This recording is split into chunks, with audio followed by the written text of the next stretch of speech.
much.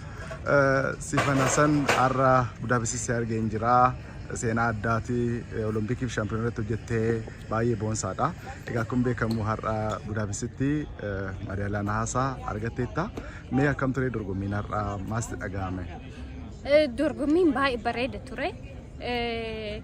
Ani Rabbiin galanni haga alhamdulillahi rabbil alamin. Maalii fi ji'a sadi dura maratoonii dhufe. Maratoonii London mo'adhee ture.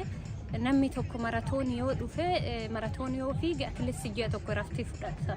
Inni dammoo maratoonii irratti qoyisii luka dhukkubsee ture. Saniif jecha ji'a tokko waa takka hojjedha. Tireeningii ka hojjedhu eegale ji'a lamaanadha. Sanuyyuu ganaa suuta hojjetaa ture. Wallahi haqa dubbachuuf an kuma kuda odo warqee argadhe akka ammaasitti burumsee argadhe kanatti hin gammadu maaliifi maratoonii dhufee kuma kudan meedaaliyaa argachuu okay waan jiru jedha gina achii dhufee as dubartiin 1500 baran akka malee gaarii meedaaliyaa 1500 irratti namni tokko maratoonii dhufanii 1500 irra mo'achuun wallahi yaa rabbi galanni si haa ga'u maalate an filadheeti miti akkana dhaladhe rabbiin naa kenne alhamdulillah waan rabbi naa kenneef rabbii tokkicha galanni haa ga'u. It's very beautiful. Wallahi waan bareedu baay'ee gammadeera. Just history dha kun.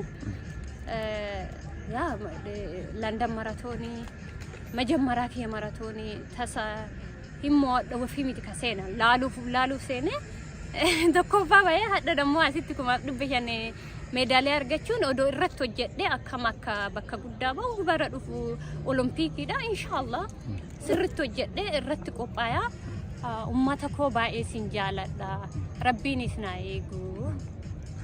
Egaa kun beekamu dorgommii jalqabaa irratti baay'ee hojjettee turte dhuma irratti kan kuftee maaltu si mudate?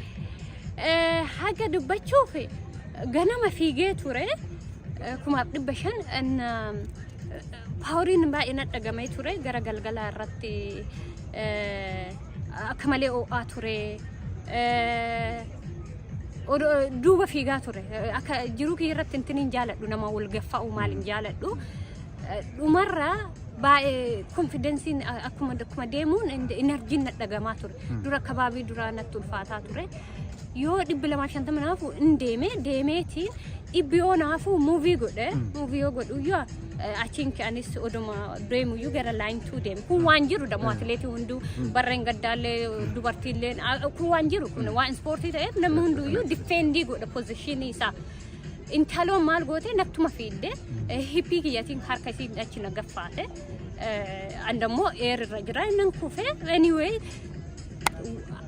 baga sunis sakassate maaliifi yeroo tokko beekta wanna hojjetame wanna yeroo sanitti ta'e yoo mo'anne celebrate goona nin gammanna yoo mo'atamne damno barumsa irraa baran anaaf dammoo barumsa guddaadha